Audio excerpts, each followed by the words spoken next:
वो मिल गया जिसकी हमें कब से तलाश थी।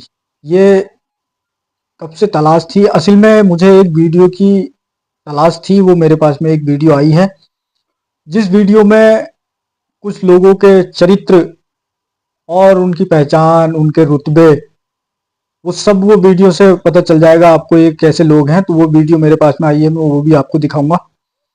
फिलहाल मैं आप सभी को, जितने मेरे मोमिन मुसलमान भाई वीडियो देख रहे हैं, मैं उन सभी से कहना चाहता हूँ, जब हम कब्रिस्तान जाते हैं किसी के जनाजे को लेकर के दफनाने के लिए, तो मैं उन सभी को बता देता हूँ, हम जब वहां पर कब्र पर मिट्टी डालते हैं तो क्या दुआ पढ़ते हैं।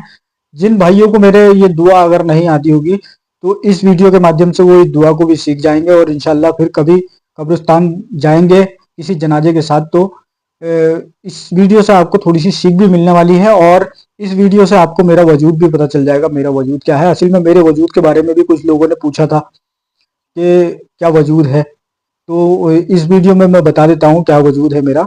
असल में देखिए, जितने भी मेरे मोमिन भाई देख रहे हैं, मैं आप सभी को बता रहा हूँ, क्योंकि मोमिन भाई ही समझ सकते हैं इस चीज़ को। हमारे जो गैर मुस्लिम भाई हैं उनका सिस्टम अलग है। उनके वहाँ पर किसी की डेथ हो जाती है तो उन्हें उनको जलाया जाता है, उनकी अर्थी जलाई जाती है। हमारे वहाँ पर दफनाया जाता है। तो हमारे वहाँ जितने जो भी हमारे मोमिन भाई हैं, मैं मोमिन भाइयों से रिक्वेस्ट कर रहा हूँ, इस वीडियो को देखें और कुछ सीखें, जिनको नहीं आती है दुआ। बाकी तो अधिकांश लोग सभी जानते हैं।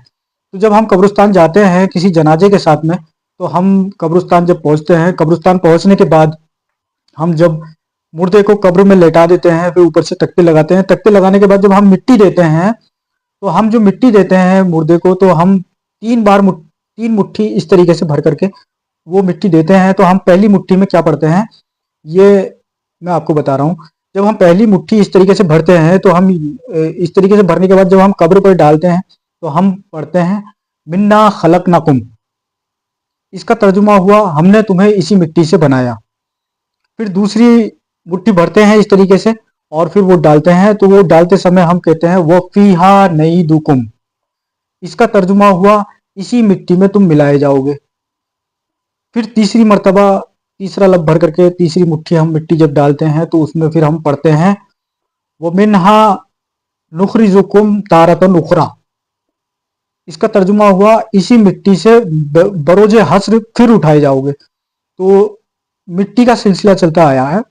जब हमने 3 मुट्ठी मिट्टी डाली कब्र पर, तो पहली मुट्ठी ने कहा इसी मिट्टी से तुम्हें बनाया गया। दूसरी मुट्ठी जब दूसरी दूसरी मर्तबा जब मिट्टी डाली, तो वो उसमें बताया गया इसी मिट्टी में तुम मिलाए जाओगे। तीसरी मर्तबा जब डाली, तो उसका तर्जुमा ये हुआ कि इसी मिट्टी से फिर बरोजे हश्र तुम उठाए जाओगे। तो इससे हमें क्या सीख मिलती है, इससे हमें ये सीख मिली कि हमारा कोई वजूद नहीं है, इंसान का कोई वजूद नहीं है। कि ये जब हमें ये दुआ पढ़ने के लिए हमारे हुजूर सल्लल्लाहु ताला अलैहि वसल्लम ने बता दिया, और ये किसी किताब में भी लिखी है, ऐसा नहीं है कि ये कहावती बातें हैं, यही पढ़ा जाता है। और जब ये हम पढ़ रहे हैं, तो हमें इस चीज़ को समझना भी चाहिए। अगर हम किसी के जनाजे में जा रहे हैं, तो हमें पता होना चाहिए, हम मिट्टी दे रहे हैं तो हम ये दुआ पढ़ रहे हैं, तो दुआ का क्या मतलब है। तो इसका मतलब ये है, मुझे तो पता है, अब बहुत से लोगों को नहीं पता। जिन लोगों ने मेरा वजूद पूछ लिया, जैसे कि बाबा का वजूद क्या है, तो मेरा वजूद भाई मिट्टी है, मिट्टी के अलावा कोई वजूद नहीं है। और जितने भी मोमिन भाई हैं मेरे, सभी का वजूद मिट्टी है, क्योंकि मिट्टी से मैंने आपको बता दिया मिन्ना खलकनाकुम व फीहा नईदुकुम व मिन्हा नुखरिजुकुम तारतन उखरा। इसी मिट्टी से तुम्हें पैदा किया गया है, इसी मिट्टी से तुम्हें बनाया है, इसी मिट्टी में तुम मिलाए जाओगे, इसी मिट्टी में बरोजे हश्र फिर उठाए जाओगे अल्लाह रब्बुल इज्जत की बारगाह में। तो इससे ज्यादा मेरा कोई वजूद नहीं है भाई। मेरा वजूद मिट्टी है, मिट्टी में रहता हूँ और मिट्टी में मिल जाना है मुझे एक दिन।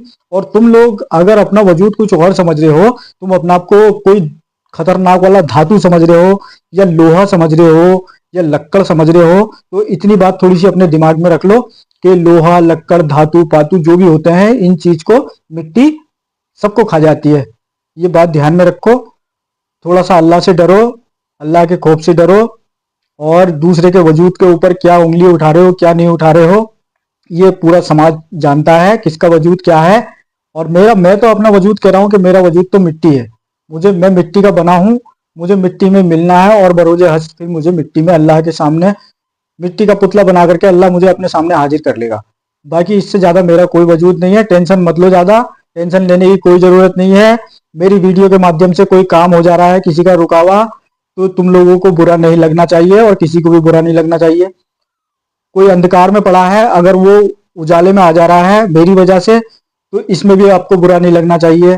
कहीं पर गंदगी हो रही है, उसकी सफाई करा दे रहा हूँ, तो इसमें भी बुरा नहीं लगना चाहिए। और सफाई करना तो हमारा, हम मोमिन है, हमारा आधा आधा ईमान हमारा सफाई पर टिका है।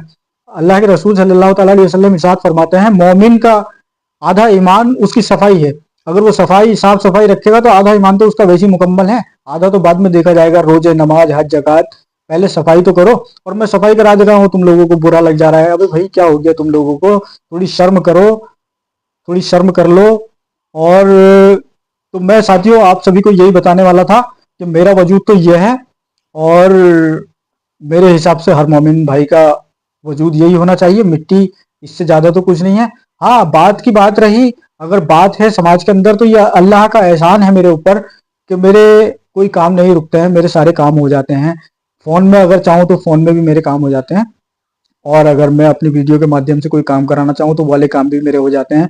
काम कोई नहीं रुकते हैं। बस ये मुझे, मेरे ऊपर अल्लाह का एहसान है।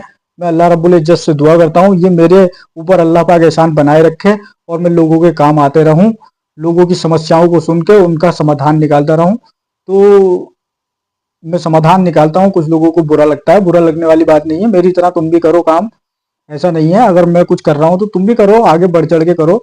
अब वजूद पूछोगे तुम हमारा, अगर वजूद पूछोगे तो हमारा वजूद मिट्टी है, इससे ज्यादा कुछ भी नहीं है।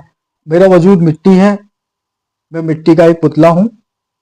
मुझे मिट्टी में मिलना है मरने के बाद, और जब मैं अल्लाह की बारगाह में जाऊंगा बरूज हश्र, तो अल्लाह पाक फिर मुझे इसी मिट्टी से तैयार करके फिर मेरा एक पुतला बना जाएगा, उसमें रूह डाली जाएगी। फिर भी मैं मिट्टी का ही हूँ। तो मेरा कोई वजूद नहीं है, मैं मिट्टी का ही हूँ और मिट्टी का ही रहूंगा। इससे ज्यादा कुछ नहीं है।